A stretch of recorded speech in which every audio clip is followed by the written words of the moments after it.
Depois da tragédia do edifício Joelma, pouca coisa mudou, pouca coisa. Os edifícios de São Paulo, uma verdadeira bomba. Muitos edifícios velhos, que não tem brigada de incêndio, não tem extintor, não tem nada, sobrevoando São Paulo. Quer ver só? Juan Milton, rapidamente, Juan, Milton, rapidamente, vai para uns prédios para mim. Na hora que você tiver com o sinal bom, vai para uns prédios, nós vamos dar uma blitz aérea hoje. Sobrevoando a cidade de São Paulo é um horror. É só Deus. Sexta-feira agora, dia 1º de fevereiro, completou-se 39 anos, onde 191 pessoas morreram no edifício Joelma. E eu voltei lá, mas não somente para contar a história do Joelma, para contar a história do mistério das 13 almas. 13 pessoas que morreram no elevador, em um dos elevadores. Essas pessoas não foram identificadas. As histórias, o sobrevivente, a reportagem especial desta segunda-feira, 39 anos do maior incêndio que abalou o Brasil. O mistério do edifício Joelma. Balança. A nossa história começa aqui, na sede da Rede Record de televisão, na Barra Funda, em São Paulo. Junto com você, eu vou fazer uma viagem no tempo, para contar uma das mais tristes, violentas e inesquecíveis histórias de horror onde vítimas morreram aqui na cidade de São Paulo. Para isso, vou contar com o apoio aéreo do helicóptero da Rede Record de televisão. Vamos voltar ao tempo, ano de 1974. 1º de fevereiro, ano de 1974.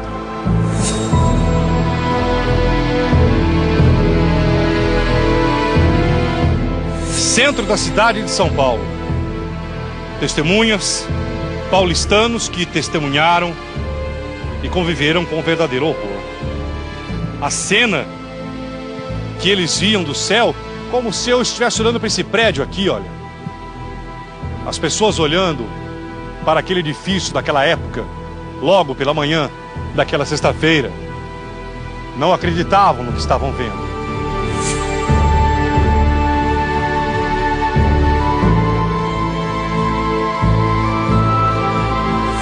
Pessoas se jogando do edifício.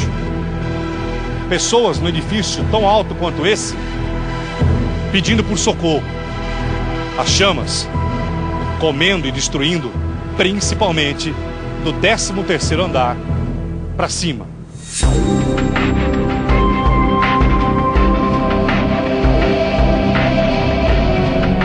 Eram mais de 700 funcionários. Lá funcionavam escritórios, departamentos de algumas lojas. A tragédia do edifício Joelma. Quase 40 anos depois, a tragédia que São Paulo não esqueceu. As imagens que vieram do sul do país. O Brasil que amanheceu com a triste história de 234 jovens mortos e carbonizados dentro de uma boate, fez erguer mais uma vez as dúvidas até onde vai a segurança de prédios, boates, estabelecimentos comerciais. Para isso, vamos reviver as tragédias que marcam uma cidade, um país. A tragédia do edifício Joelma, onde 191 pessoas morreram queimadas e carbonizadas. Até hoje São Paulo não esqueceu.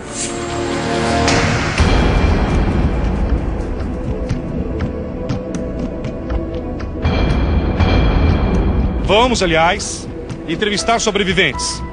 E junto comigo você vai ver como está hoje o edifício Joelma. O relato impressionante de um homem que na época tinha 23 anos. O curto-circuito no ar-condicionado que estava funcionando. O fogo incontrolável. Qual a história que hoje termina no cemitério? Um cemitério aqui em São Paulo, aonde guardam um jazigo com 13 almas. As histórias de espíritos que estariam em volta desse túmulo. 13 pessoas que morreram no poço do elevador do edifício Joelma. Essas 13 pessoas sem identificação.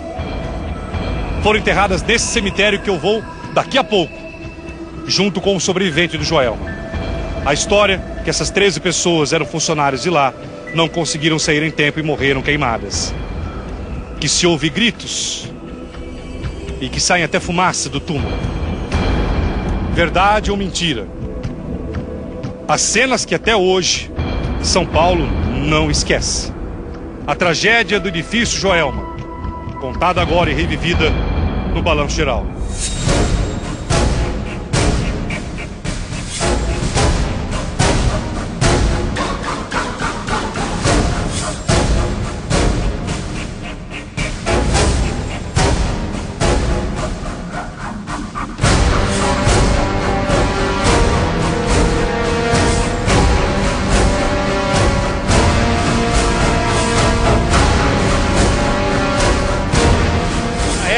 O edifício Joelma abrigava muitos escritórios. Na hora do incêndio, mais de 750 pessoas estavam trabalhando. São Paulo sempre acordou muito cedo. O incêndio começou no edifício Joelma por volta de 8h30 da manhã. E foi o seguinte, um funcionário sentiu um cheiro estranho no 12º andar. Foi verificar e percebeu que o ar-condicionado estava pegando fogo. Ele até tentou pegar um extintor, mas quando ele voltou já estava completamente dominado o andar. Rapidamente esse funcionário, que foi até um herói, começou a gritar: olha, está pegando fogo. Principalmente as maiores vítimas, as que estavam no 13º andar, para cima. 300 pessoas feridas no maior incêndio da cidade de São Paulo em prédio. 191 mortos.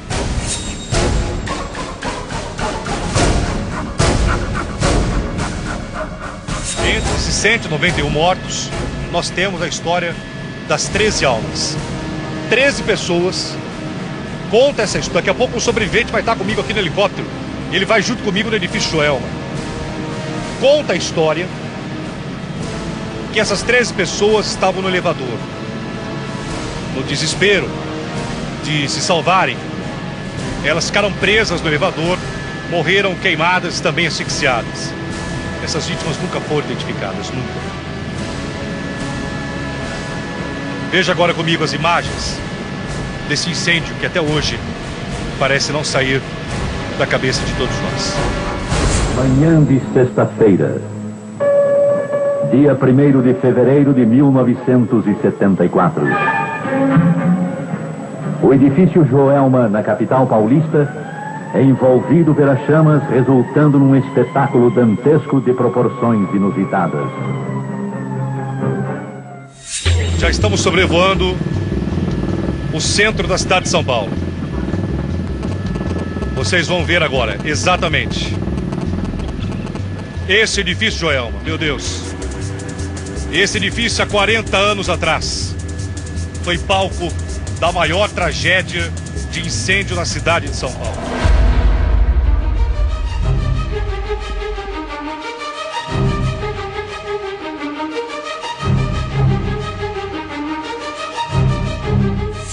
...191 pessoas morreram na época aí. Helicóptero não tinha, a polícia não tinha helicóptero. Usou helicóptero de uma empresa privada, de uma empresa particular. Não tinha aeronaves, como hoje a Polícia Militar tem aeronave, a Polícia Civil, o Corpo de Bombeiros. A quantidade de aeronaves, se fosse hoje, nunca teríamos a contagem desses mortos. Mas naquela época, em cima dessa laje, a imagem que agora podemos comparar das pessoas pedindo por socorro.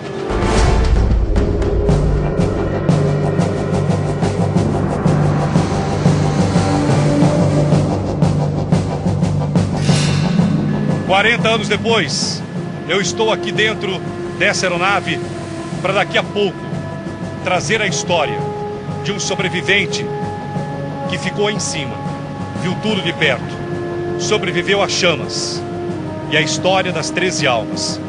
13 pessoas que aí dentro de um elevador não conseguiram escapar. Essas pessoas foram sepultadas no cemitério da Vila Alpina, para onde eu vou daqui a pouco. Conta a história que se ouve vozes no túmulo dessas 13 almas que morreram no Joelma. verdade ou mentira. Relato dos funcionários antigos. E esse edifício que mais uma vez nós estamos mostrando. Em cima dessa laje que todos vocês estão vendo. É muito... Eu vou dizer a vocês que até hoje o coração da gente bate mais forte. Muitas pessoas se jogaram. Muitas pessoas não esperaram ou não acreditaram no socorro e pularam do último andar que vocês estão vendo. É muito alto, Joelma, é muito alto. Hoje funciona normalmente com outros quesitos de segurança, brigada de incêndio e tudo mais. Mas naquela época não. A identificação dos mortos na época foi muito difícil, porque hoje se tem o exame de DNA, o trabalho do Instituto Médico Legal, o trabalho de perícia é muito grande. Naquela época não existia isso. Muitos foram enterrados, sepultados aqui sem identificação, sem saber. Em cima dessa laje, muitas pessoas ficaram estendendo a mão. Veja agora mais uma vez a imagem das pessoas à espera de socorro nessa laje que se tornou a laje da esperança.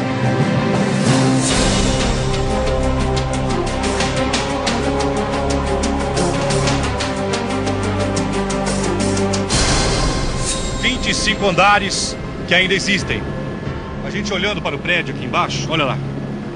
Parece que nada aconteceu. Mas esse é o palco, esse é o edifício onde 191 pessoas morreram. Pessoas que chegavam cedo para o trabalho. As labaredas aí, as chamas eram impressionantes.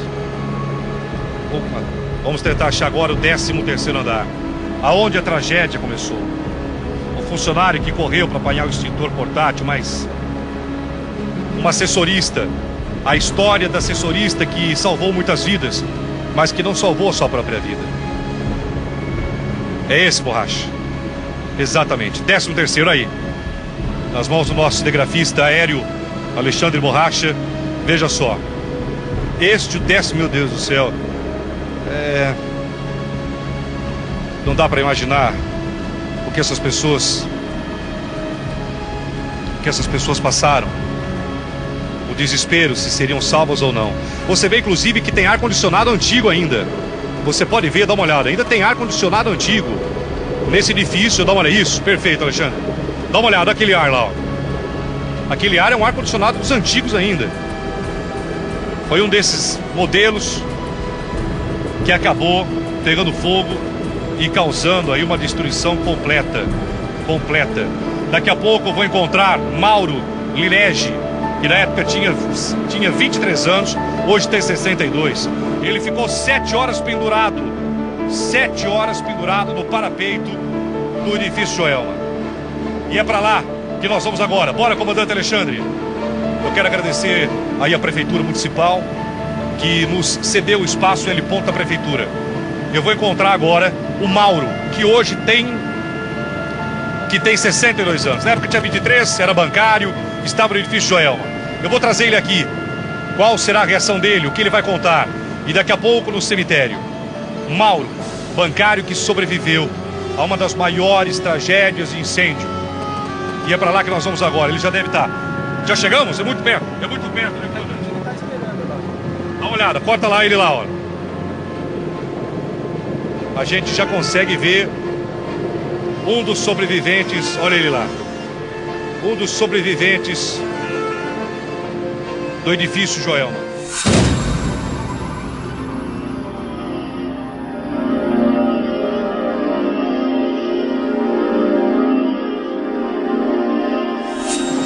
Muito bem. Já estamos aqui para dar continuidade nessa história. Principalmente sempre quando tragédias acontecem como essa do Sul, outras são relembradas e outras são levantadas. E para contar essa história, é ele que me acompanha. Prazer em revê-lo. Realmente. Nunca sai da cabeça, né? Não, só vai morrer comigo. Nem psicólogo, nem remédio, nem o tempo. Não, já passei por um bom bocado aí com doença de pânico, etc. Mas hoje em dia a gente administra, sempre tomando as precauções de entrar em lugar fechado, essas coisas, né? O que mudou na tua vida depois do incêndio do Joelma?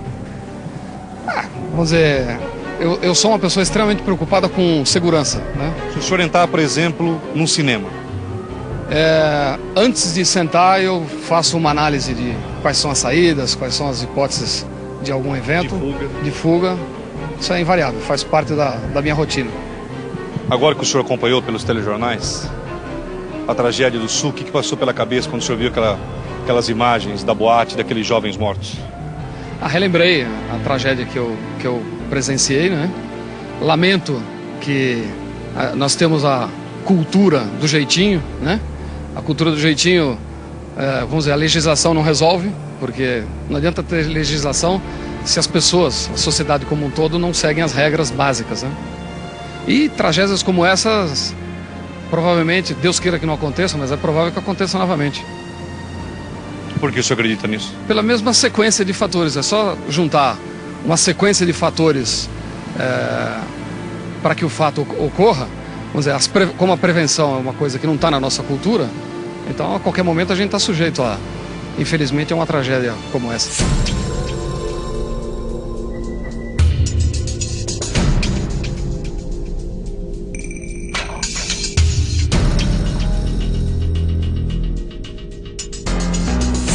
Ele vai contar tudo que ele reviveu, quem que avisou o incêndio, como que ele fez para mais de 7 horas sobreviver, se a morte passou por ele, se ele pensou em pular como aquelas pessoas. É por isso que eu falei, eu quero alguém que tenha vivido, e nada melhor do que ele, o sobrevivente. Então, eu não consigo, não dá para mensurar, imaginar o que olhando para esse edifício, do jeito que o senhor está, o que passa agora na sua mente. Você mencionou de pular, né? Eu estou aqui hoje podendo dar esse depoimento para você porque eu me salvei porque eu pensei em pular, né? E ao pensar em pular, eu estava naquele... Se você contar do topo do edifício para baixo, eu estava na terceira janelinha. Espera um pouquinho só, vamos lá, deixa eu tentar. Do topo do edifício. Topo do edifício. Tá. 25º, 24º, 3º, 22º, é onde eu estava. Tá. 2 anos antes, eu presenciei o incêndio do Andraus. E tive a oportunidade de conhecer um amigo, vizinho de onde eu morava, que me contou detalhes do incêndio do Andraus, que eu vi, né? 2 anos mais tarde, em 1974, eu. Não é possível. Por que eu? Aí, fizemos todas os procedimentos cabíveis na hora, quer dizer, a gente não conseguia descer, não conseguia subir, pegamos a mangueira de incêndio, conectamos, abrimos o registro. Surpresa, estava desligado. Então não tinha água. O sistema hidráulico do prédio estava... Não funcionava? Não, estava desconectado. Aí eu me vi encurralado no 22º andar, eu e mais 6 pessoas. Aí eu pensei comigo, o tempo todo na minha cabeça. O tempo todo na minha cabeça. Eu não vou morrer queimado. Porque eu tinha histórias do Andraus. E com esse pensamento na cabeça, quando o fogo chegou... Mesmo com tudo aquilo, com as pessoas pulando... Não dá para imaginar, senhor Mauro, um incêndio num prédio, cara. Um prédio pegando fogo, as pessoas pulando, você saber, não tinha condições de descer. Não. Mas veja bem, do momento que você sabe do incêndio, até você pensar em descer, subir, demorou 2 minutos, se tanto, para chegar onde eu estava. O fogo começou no 11º e eu estava no 22º. Quando eu finalmente me vi encurralado e não conseguia mais respirar, eu falei, bom, agora é hora de pular. Eu não vou morrer queimado. O senhor chegou a pensar? Cheguei a pensar, não, eu pulei. Eu pulei, não pulei do edifício. Eu abri a janela do banheiro, tinha um pequeno parapeito do lado de fora, você pode ver ali, ó. Você tá vendo que entre a janela do banheiro e essas lajes que tem aqui fora, você tá vendo que tem um pequeno parapeito aqui embaixo, aqui, ó? Tem, exatamente. Esse amarelinho? Isso. Foi aí que, quando eu abri para pular, eu notei que tinha esse parapeito. Então, eu e mais 6 pessoas que estavam junto comigo, nós descemos, fechamos a janela e ficamos ali pendurados por 7 horas, até o bombeiro nos resgatar. Naquele espacinho que nós estamos vendo? Naquele espacinho, 7 pessoas. obviamente um em cima do outro. O único que não se queimou assim gravemente fui eu, porque como eu fui o primeiro que pulei, eu fiquei numa posição, digamos, privilegiada, eu fiquei embaixo e tinha um cidadão em cima de mim, né? E dali eu pude ver todo o horror das pessoas pulando, enfim, aquele movimento de fumaça do helicóptero.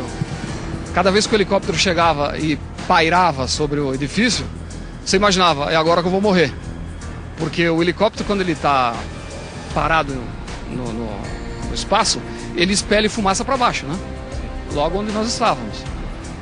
E como, graças a Deus, aqui é um vale, né? Então os ventos vêm de vários lugares, então deu para poder respirar de alguma maneira, né?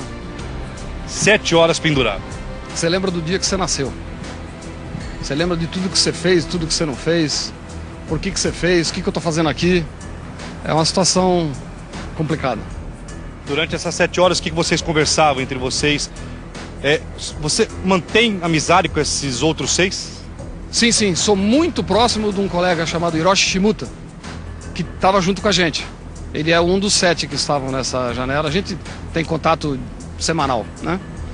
Ele, naquele dia, ele tinha nascido gêmeos dele e ele não tinha ido ver. Quer dizer, tinha nascido na noite anterior e tal. E por problemas de trabalho, ele não tinha ido sequer ver os filhos. Nós passamos o tempo todo, um confortando o outro. Ou segurando. O cidadão que estava em cima de mim, ele se queimava, né? Me mostra como o senhor ficava lá, qual a posição? Bom, eu ficava uma perna balançando, né? Porque o parapeito tinha uns 20 centímetros. Tá. E a outra perna agachada assim. Um cidadão aqui em cima de mim, outro aqui, outro aqui, outro aqui. É como... Quer dizer, ficávamos todos assim, mais ou menos. Sim, um aqui, depois o outro já, todos aqui. Sim. É isso? Sim. Eu peço, por favor, para que todos venham aqui, que eu quero fazer essa simulação. Todos da minha equipe, rapidamente. Imagine em que andar isso. 22º andar. Você tem medo de altura? Todos aqui comigo, por favor. Todos aqui, por favor. Imagine isso num... Quanto tinha o quê? 1,80 m, 1,60 m no máximo. Você consegue imaginar você do 23º andar de um prédio em chamas. Aí você, para não morrer queimado, eles tomaram essa atitude e ficaram todos... Exatamente, como que ficaram? Tava um em cima de mim, Assim. aí o outro aqui, outro em cima do outro, um agachado e outro em cima. Assim mesmo, todos assim. Esse. 7 horas. Exatamente 7 horas nessa posição. E corpos descendo, não? As pessoas que pulavam passavam por nós ali, né? Você não queira imaginar o rosto de uma pessoa que, quando está caindo. Passaram mais ou menos nessa distância de mim, né? Quando a pessoa cai, é horrível. Uma sensação pavorosa. Quando você viu pela televisão a história dos jovens lá de Santa Maria? Ah, vem à mente tudo, né? Vem à mente tudo. E aí, por exemplo, todo mundo diz que nós temos leis, a gente tem leis de monte, né? Mas alguém cumpre? Né? O cidadão comum cumpre a lei? Então, essas catástrofes estão sujeitas a acontecer a qualquer hora no Brasil. Eu acho. Tomara que as pessoas duvidam, inclusive. Né? Pegar fogo, dá uma olhada quantos prédios tem aqui. As pessoas duvidam que qualquer um desses prédios pode pegar fogo a qualquer momento. Sim. Não tem brigada de incêndio, não tem lei, não tem fiscalização. Não, existe uma lei que o prédio é obrigado, prédio até residencial, é obrigado a ter brigada de incêndio, é obrigado a ter treinamento de incêndio. Você conhece alguém que fez isso? Alguma vez na sua vida? Inclusive nós descobrimos o seguinte, que em São Paulo existe uma lei desde 2002. Desde 2002. Uma lei na Assembleia de 2002 que obriga boates, estabelecimentos fechados de produção artística a terem um seguro obrigatório contra incêndio e tudo mais. Não boicotaram a lei desde 2002. Cinemas todos, teatros, tudo seriam boates em São Paulo, teria que pagar esse seguro obrigatório caso aconteça alguma coisa. E se você morrer lá dentro asfixiado, mas eles não boicotaram essa lei. É o nosso jeitinho, né? Você conhecia alguma das pessoas que pularam do edifício que você está ao fundo aqui? Conhecia, claro. Conhecia. Na época eu gerenciava um determinado setor do banco. Tinha acho que 56 pessoas. Mas era no 21º andar, do lado da 9 de julho. Desse lado aqui. todas as pessoas morreram. Só que eu estava numa reunião na sala do meu chefe, no 22º, do outro lado ali, do lado da Praça da Bandeira. Outra coincidência, outra sorte. Se eu tivesse lá junto com as outras pessoas, provavelmente teria tido o mesmo destino. Quantas pessoas você viu pular? Umas 8, mais ou menos. Entre elas, a secretária nossa. A moça que trabalhava... Porque quando houve o incêndio, a primeira reação que você tem é pegar um extintor e fazer alguma coisa. A segunda reação sua é, vou descer. E quando isso não é possível, a única saída que você tem é subir. Essa secretária, ela subiu. O meu gerente, o meu diretor na época também subiu. Como eu demorei lá alguns segundos, 30, 40 segundos, eu não consegui nem descer nem subir. Eu acabei ficando onde eu estava, né? Por sorte. Se a gente sobrevoar, o senhor consegue apontar o andar e tudo e reviver tudo aquilo? Consigo. O que você quer com essa matéria, Geraldo? Eu quero perguntar uma coisa. Dá uma olhada quantos prédios nós temos em São Paulo. Todos têm brigada de incêndio? A questão elétrica dos edifícios, todos sofrem uma vistoria do Corpo de Bombeiros, de tudo mais, e prefeitura. Quer dizer, existe uma questão de segurança nos milhares de prédios que existem aqui na cidade de São Paulo. Você que mora em prédio se sente seguro? Porque um incêndio pode acontecer numa boate, num cinema, num shopping, em qualquer lugar. O sobrevivente do Joelma agora vai comigo sobrevoar quase 40 anos. Parece que foi ontem, né? É, parece que foi ontem. Você era novo, 23 anos? 21. 21? 21, é. Novo demais. Novo demais. Vamos ver agora. Mas depois de sobrevoar o Joelma, o senhor já ouviu a história das 13 almas? Já. Fique muito à vontade, mesmo. O senhor acredita ou não? Às vezes sim, às vezes não. Ou às vezes sim, por quê? É porque são relatos verídicos, né? Mas às vezes você fica meio cético. Será É verdade que pessoas morreram também? Eu tenho essa história na mão e falei. Mortos no elevador também. Claro, claro. Mas não, sabe por que eu estou perguntando? Porque tem pessoas... Desculpa, Mauro.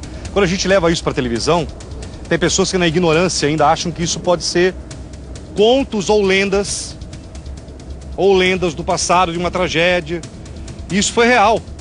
Que uns tentavam sair pela escada. Sim.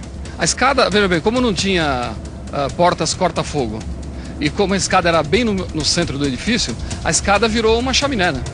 Então as pessoas que estavam na escada, elas iam inalando fumaça, desmaiando e uma...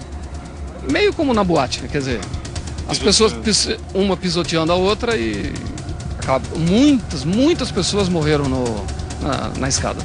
E no elevador também. E no elevador também, com certeza. E essas 13 almas, 13 corpos foram levados até o cemitério.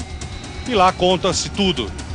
Que houve esse barulho nos lados do jazigo e outras coisas mais. Sobrevoar agora o edifício. O Joelma tá lá. Tá lá. Só que agora eu vou levar o sobrevivente para ver de cima.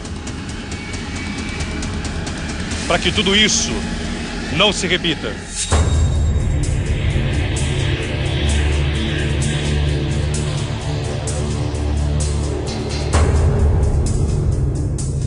O balanço geral sobrevoando o local da tragédia, edifício Joelma, quase 40 anos. 191 pessoas mortas. Foi um 1º de fevereiro que o senhor não vai esquecer. Não vou. Esse primeiro andar aqui, Geraldo, é o 11º. Dá uma olhada, pega lá onde ele está apontando, borracha. Não é ainda aí não. É lá embaixo, é isso? Isso. Vai baixando. Onde é? Quer ver? Aqui, ó, quando começam os edifícios, aqui em cima desses pilotis, aqui é 11º andar. Porque os 10 primeiros andares são garagens, né? Então foi aqui que o ar-condicionado com um fio inapropriado pegou fogo. Foi um fogo elétrico, né? Daqui que se espalhou por edifício inteiro. Como que se espalhou tão rápido daquele jeito? Pegou na parte elétrica. Na época, todos os móveis não eram à prova de fogo. As cortinas eram de jutas, altamente inflamáveis. E quando o fogo estoura os vidros, o oxigênio que é expelido para fora leva o fogo para o andar de cima e assim sucessivamente. Olha aqui para mim, meu câmera. Eu vou mais uma vez falar. Eu vou mostrar de novo. Estamos aqui suspensos no ar. Suspenso. Essa força do jornalismo Record. Dá uma olhada, o espaço é inacreditável, cara. Olha a janelinha onde ele, que tá aqui comigo, e mais 6 ficaram.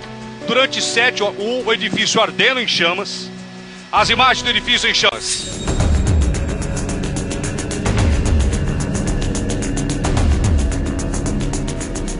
Imagine tudo aquilo e eles lá. Corta agora para lá embaixo, mais uma vez, seu Mauro. Mostra pro nosso...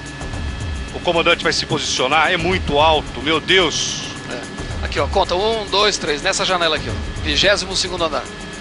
Quer ver? Essa aqui que o borracha fechou, né? Quer ver, ó? Esse. Conta 3, ó. Quer ver? Ele tá vai vendo esse fechar. parapeito aqui, ó? Ah. Esse parapeito aqui que suportou as 7 pessoas. Como nós estávamos protegidos por essa laje e essa laje... É esse local aí que tá aí agora. Exatamente aqui. O fogo passou aqui, ó. E aqui não, aqui onde nós estávamos não. Borracha, você é muito bom, obrigado tecnicamente. Eu tenho a melhor equipe, não somente aérea, mas do jornalismo. Olha isso, fica nesse ponto aí, Borracha. Perdão, Geraldo, perdão. A janela não é essa, a janela é essa aqui, ó. Totalmente a janelinha. A pequenininha, né? Nós ficamos os 7 aqui. E o fogo passando aqui, ó. Do lado esquerdo tem o maior, a laje maior. Isso. E vocês ficaram aí no pequeno. Nós ficamos aqui. Olha, esse é o local, atenção.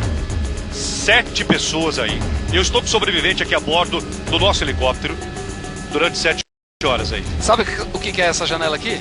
Aqui eram cozinhas que tinham botijões de gás. De quando em quando você escutava uma explosão, né? Eram os botijões de gás explodindo.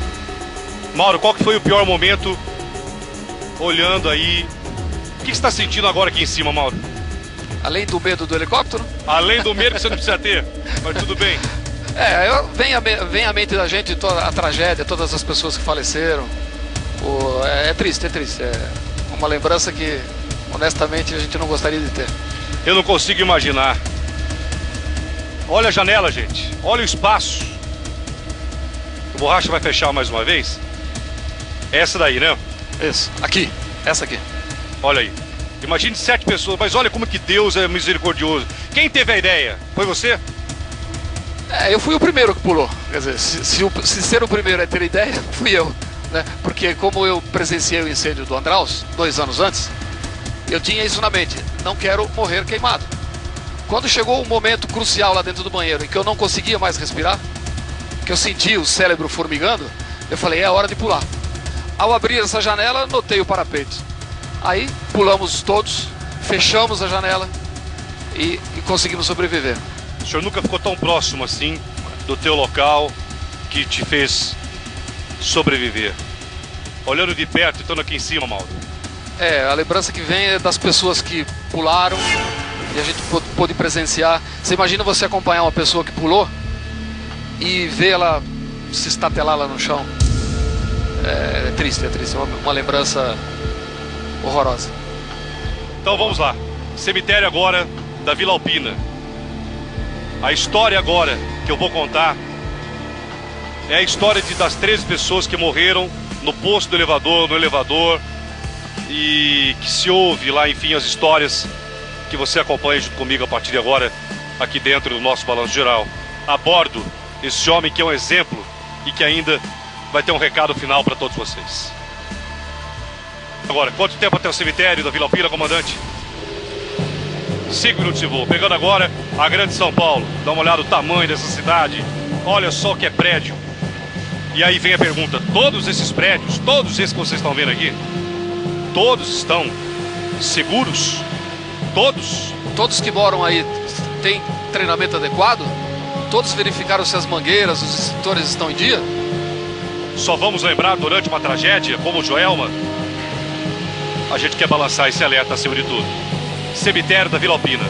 Vamos embora.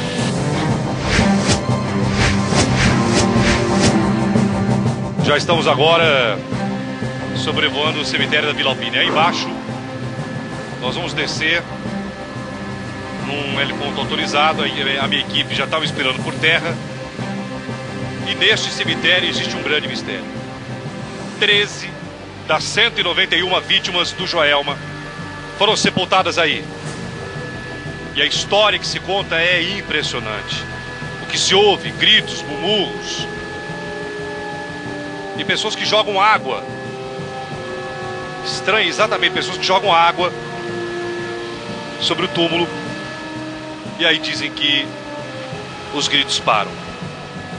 Verdade ou mentira, essa história você vai acompanhar comigo lá de baixo.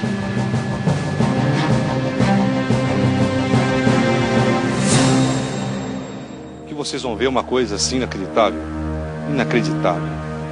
Como que a fé das pessoas move-se diante das tragédias.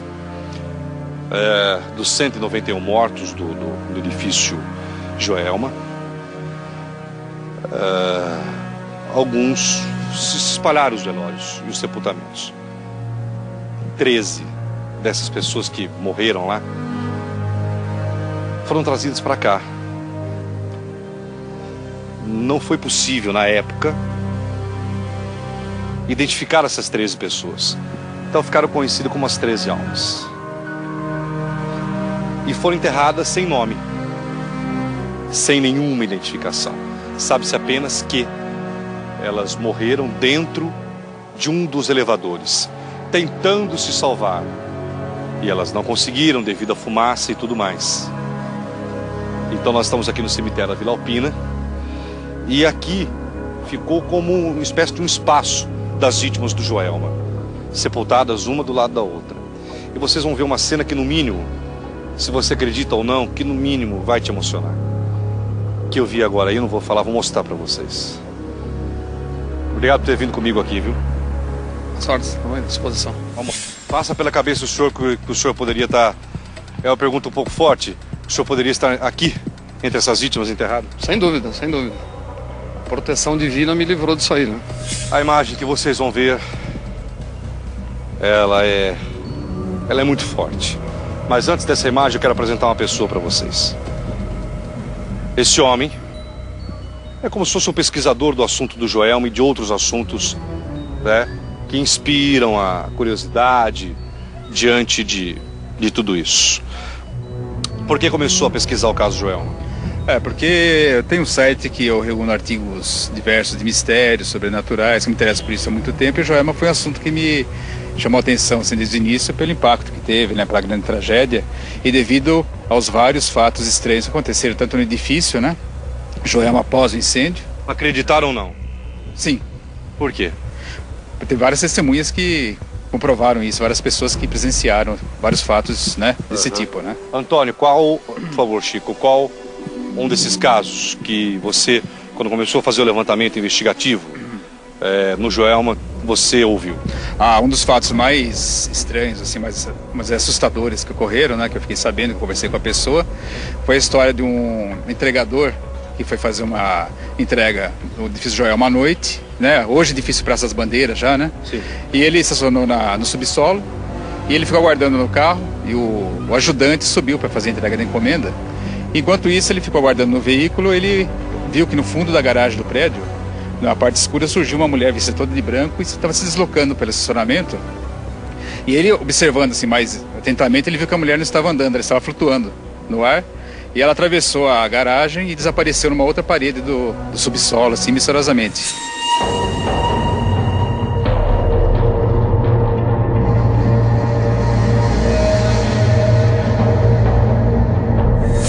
Não mostre ainda, por favor, Chico, não mostre ainda, mas o local que nós vamos ver é muito especial. Sim, aqui nesse local foram enterradas 13 vítimas do edifício Joelma. Eu peço, não mostre ainda, mas é um local de uma energia muito forte. Muito forte. Em cima de cada túmulo tem um copo d'água, vocês vão ver. Vocês vão saber o porquê do motivo desse copo d'água, a crença do povo, a crença popular. E esse cara que eu fiz questão de trazer, porque é um pesquisador do assunto do edifício Joelma, nesse local aqui. Então, aqui foram sepultadas 13 vítimas do edifício Joelma, os quais durante o incêndio eles tentaram fugir pelo elevador. Eles não conseguiram, ficaram presos e morreram carbonizados dentro do elevador, né? E na época, era 1974, não existia exame de DNA ainda, os corpos não conseguiram ser identificados. Não sabe se 6 homens, 7 mulheres, nada? Nada. Então, nessa dúvida, todos foram sepultados aqui em conjunto, lado a lado, né? Logo após, uns meses após o sepultamento, pessoas relataram que quando passavam pelo local ouviam gemidos e choro. E essas pessoas que ouviam isso Ela sabendo como as pessoas faleceram, que foram no incêndio, morreram carbonizadas, o que elas fizeram? Elas colocaram, como experiência, colocaram água sobre as sepulturas e colocando a água eles perceberam que aquele gemido, aquele choro cessou, né? E aquilo se espalhou e com isso que aconteceu? As pessoas começaram a vir aqui fazer uma peregrinação e fazer prece para aquelas almas das 13 vítimas do Joelma. Por isso que o local ficou conhecido como as 13 almas não identificadas do Joelma. É muito forte que vocês vão ver. Meu câmera.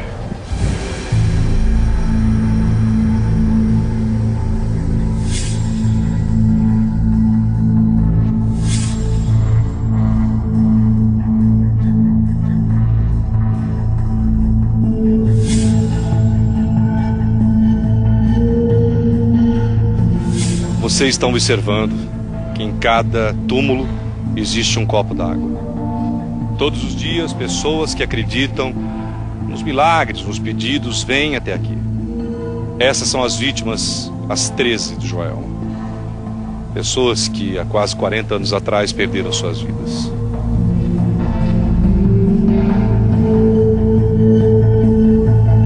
Não sabemos os seus nomes, se são homens, se são mulheres.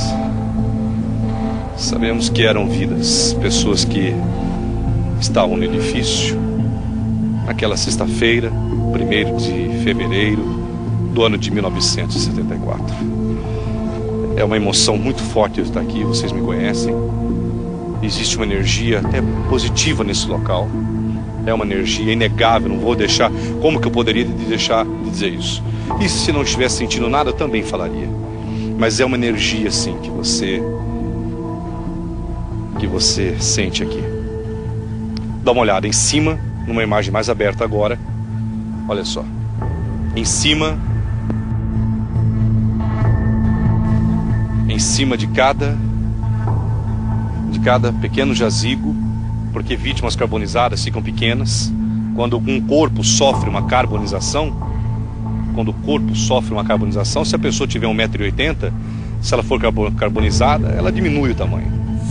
São 13 túmulos sequenciais, um do lado do outro. Isso, e aqui as pessoas fazem os seus pedidos, né, de oração, pedidos de cura, pedidos diversos, né? E quando elas são atendidas, elas trazem placas, agradecimento e tudo mais, né? Agora, nesse local aqui, Antônio, se ouviu já de tudo. Eu repito o seguinte, eu não quero provar, eu não estou aqui para provar absolutamente nada. Mas eu sou o único apresentador do país, da televisão brasileira, que apresento esses casos de fenômenos, alguns paranormais, outros espirituais, que o povo fala, alguns acreditam, outros comprovados, outros não. Mas é história, e é a história de São Paulo isso aqui. De pessoas que ouvem, sim, aqui gemidos, outros não acreditam. Tem gente do cemitério que eu vou entrevistar aqui que nunca ouviu nada. Geraldo trabalha há anos aqui, nós nunca ouvimos nada. Outras pessoas, talvez até você que esteja me assistindo, já pode ter vindo aqui e ter ouvido alguma coisa. Mas o relato é esse, que se ouviram vozes... Vozes, gemidos, né? Choro, lamentações, né? E interessante observar que não são todas as pessoas que conseguem ouvir isso, porque depende também da sensibilidade de cada pessoa. Acreditar, né? Ou não, e aí vai uma série de coisas. Isso, né? É a crença de cada um, né? A gente observa o seguinte, né? Que tem até em cada túmulo tem a maquete do edifício. Você vê que tem a maquete do edifício. Isso, então, para lembrar o acontecido na época, né? Foi um fato muito triste, né? Para ficar como assim, um memorial, né? Vamos dizer assim. Exatamente, é um memorial. Exatamente, é um memorial às vítimas do edifício Joelma.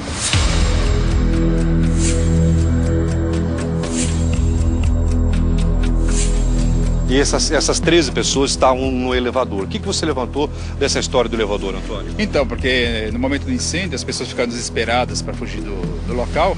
E como não tinha saída de emergência, eles procuraram sair assim pela primeira porta que eles encontraram, né? E a maneira mais rápida que eles lembraram na época de fugir, essas pessoas, foi o elevador. Porque, por exemplo, o elevador é um meio de transporte mais rápido, então eles entraram todos no elevador e tentaram descer, só que quando o incêndio danificou a parte elétrica, o elevador parou, eles ficaram presos, o fogo subiu e eles morreram carbonizados dentro do elevador. Foram encontrados dentro do elevador, todos carbonizados, misturados ali. O senhor trabalha no cemitério aqui? Trabalho. O senhor faz o quê? Estou ajudando na administração lá. Não é coveiro? Não. O senhor não é obrigado a dizer absolutamente nada aqui. Essa é a história das vozes que se ouve aqui. A gente ouve muito relato, né? O que o senhor já ouviu dizer? Eu te até relatei pra você. Teve uma pessoa que veio pra mim que veio água cair da árvore aqui, entendeu? Dessa Tem uma árvore? árvore, não sei qual árvore que é, mas disse que cai água da árvore aqui. Eu, inclusive veio lá, pediu fazer uma pedra para agradecer, E essa pessoa falou o que pro senhor? que veio água cair da árvore. Viu? Viu gotas Isso. Sai da árvore aqui. O senhor particularmente acredita ou não? Cada um tem a sua fé, né? Sim. Eu creio que aconteça assim, quem. O senhor trabalha há quanto tempo aqui no cemitério? Trabalho aqui há 26 anos, 26 anos, tem muita história. Já enterrou muita gente, né? bastante. Eu imagino. O que o senhor já ouviu aqui de relato de pessoas que passaram por aqui? As pessoas sempre falam, né, que faz as promessas, recebe as graças. E a gente fica pensando, acho que pode acontecer, né? Também trabalha aqui no cemitério? Sim, Geraldo. Ah, é? A senhora já ouviu relatos de pessoas falando o que desse local? Bom, relatos afirmativos de alguém eu nunca vi, mas eu posso te relatar o meu. O meu de muita fé, muita bênção, muita graça e muita energia positiva. Aqui desse local. Sim, sem dúvida alguma. Agora me diz uma coisa, por que esses copos de água? Dá uma olhada, os copos estão cheios de água. Estão sempre cheios de água? Sim. Estão sempre cheios? Eles acham que quem morre queimado nesse tipo de acidente, água, leite, é uma coisa que eles fazem exatamente para O que é, Antônio? As pessoas, crendo, né, da maneira como as pessoas morreram queimadas com muito calor, eles creem que colocando a água sobre a sepultura apacenta o espírito daquelas pessoas que partiram, né, trazendo tranquilidade e paz para eles, né.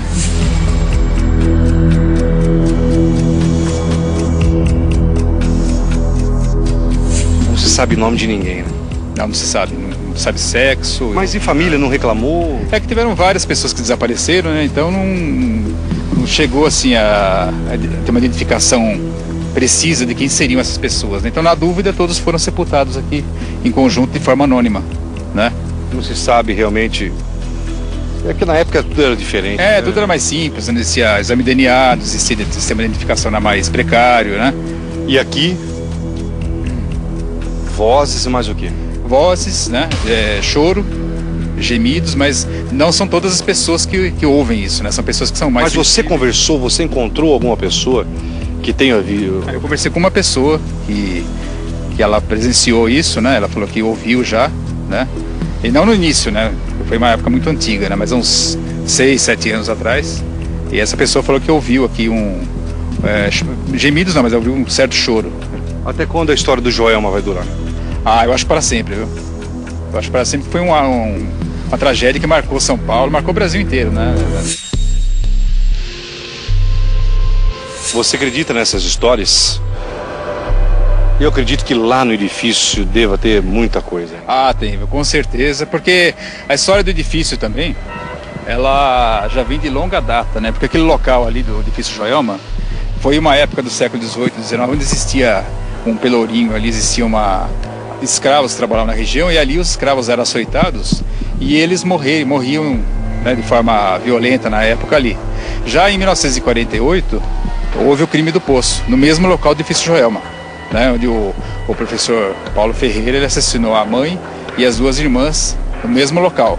Tem fotos da época, né? Tem fotos. Crime do Poço, veja só, foi um crime familiar que comoveu São Paulo, de um filho que matou a família inteira lá naquele local onde era e jogou os corpos lá. Veja as imagens.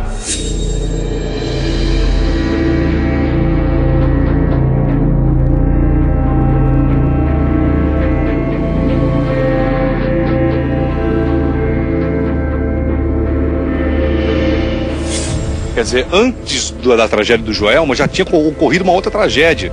Então vocês imaginem a energia daquele local, né? Enfim.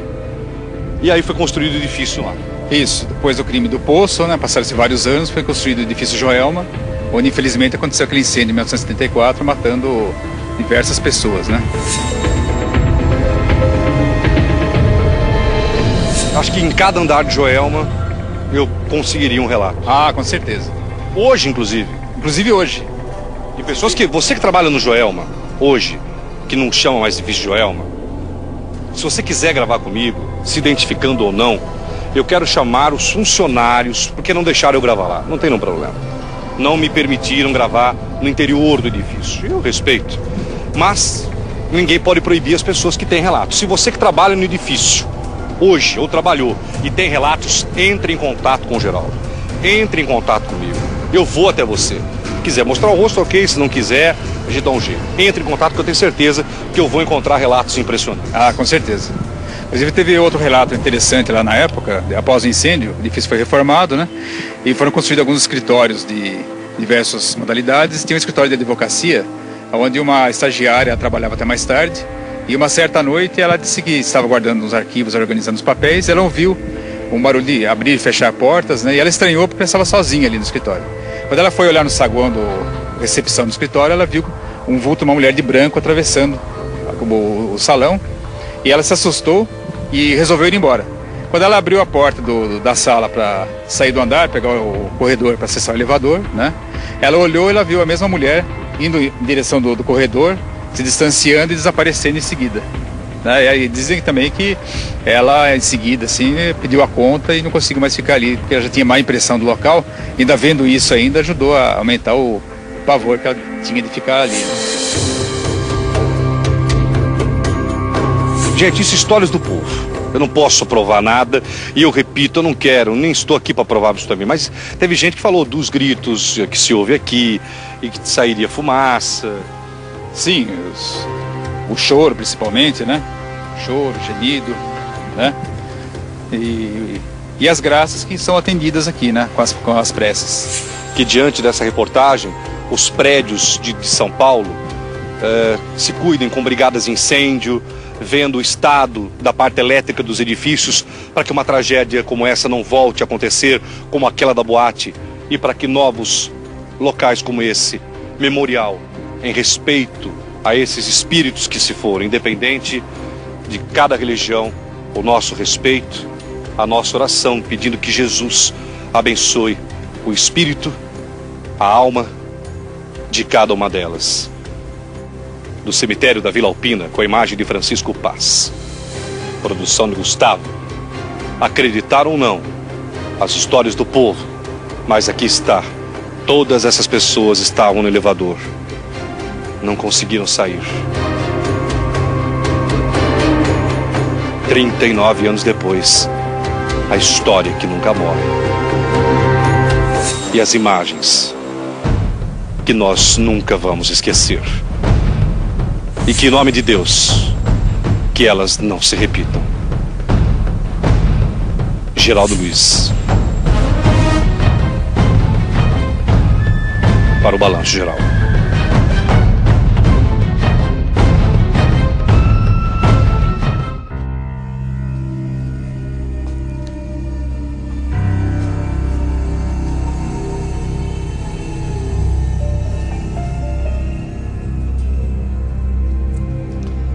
Já sei a pergunta.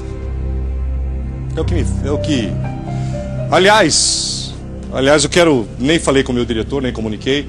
Virgílio, aquele canal do... Tem aquele programa de caça-fantasmas do Discovery. Tem um nome, é um programa muito famoso no canal. E eles fazem investigações de locais, enfim. Eles chegam no Brasil agora em março, falaram do Balanço Geral e entraram em contato comigo, que eles querem acompanhar um dia como que é feita a gravação do único programa da televisão brasileira que faz esse tipo de matérias sobre fantasmas, enfim. E tem um cara lá nos Estados Unidos muito conhecido, pode ver aí, o programa famoso aí do Discovery. Vai ter um nome, E, e tem um apresentador que faz essas matérias como eu faço lá em Nova York há muito tempo. E falaram do balanço da Record e ele gostaria de acompanhar e de estar uma semana com a gente. Bacana. E é um programa que há 10 anos lá nos Estados Unidos existe, que só faz matéria assim, visitando locais estranhos, histórias, enfim. Agora, 1h da tarde, 45 minutos. Se você é um dos sobreviventes do Joelma de lá de dentro, entre em contato comigo, tá aqui, r7.com/balancogeral. Alguém que escapou do incêndio, que estava lá dentro, que possa confirmar essas histórias. Alguém que hoje trabalha lá, inclusive, você principalmente que hoje trabalha no edifício. Eu quero gravar, não posso aparecer, tudo bem, a gente coloca a sombra. Apesar que qual o mal? A pessoa de falar, não, tem relatos aqui dentro, porque o que eu ouço aí dentro, que acontece ainda hoje aí, é que não deixaram a gente gravar lá. Justamente, mas vai propagar, que aí ninguém vai mais entrar no edifício. Mas as histórias que se ouvem, que acontece à noite aí, é uma coisa impressionante. De ouvidos, de gente que... Olha aí, essas pessoas, a maioria mortas. E o mais impressionante que eu quero deixar... Pode deixar essa imagem. Eu quero deixar registrado isso, que eu não vim pra terra para passear. Tem ser humano que vem para passear e não sabe a sua função na vida nem profissional. Eu sei. Aliás, sei porque Deus me colocou aqui. Eu não sou acaso, não existe o acaso. Eu quero deixar o alerta. Tá gravando, meu diretor? Tá gravando, Virgílio? Tá, né? Eu sobrevoei 3 horas São Paulo. É um absurdo que tem de prédio podre. Vai, infelizmente, acontecer uma nova tragédia como a do Joelma. Gente, vocês não fazem ideia o que tem de prédio podre em São Paulo? Abandonados, que não tem vistoria alguma. Outros Joelmas que, pela misericórdia de Deus, é só por Deus, é que não aconteceu em 39 anos um outro Joelma, um outro Andraus, e não tem fiscalização. Numa cidade, abre a imagem da Paulista, olha a imagem da Paulista agora, imagens ao vivo da Avenida Paulista, olha o que tem de prédio. Vocês não fazem, não tem vistoria, um bando de prédios podres, com fiação, com elevador que não está funcionando. Então eu quero deixar aqui o alerta para que alguém faça alguma coisa, para que outro Joelma não aconteça. Sexta-feira, 39 anos. Vocês viram o relato do cara? Você ficaria 7 horas no parapeito e as chamas comendo, gente pendurada, gente caindo. A secretária dele pulou, viu o rosto dela. A tragédia agora de Santa Maria. Até quando? E nada muda nesse país, como ele falou do toma lá da cá, do jeitinho brasileiro, de alvarás comprados, de vistoria que não existe. Você que mora em prédio, você tem que cobrar. Já faz uma reunião urgente, porque amanhã isso aí é no seu prédio. Deus te guarde, minha irmã, que amanhã pode ser no seu prédio, ouviu? E eu tô aqui pra isso, pra te alertar. É bom pra assustar, que a gente só aprende com a dor. Se assuste mesmo, porque amanhã pode ser o seu prédio. Obrigado a toda a minha equipe técnica, o suporte que me deram para fazer essa grande matéria, que eu tenho certeza que já tem uma repercussão, não somente em São Paulo, mas em todo o Brasil. 1h48. Oi, diretor.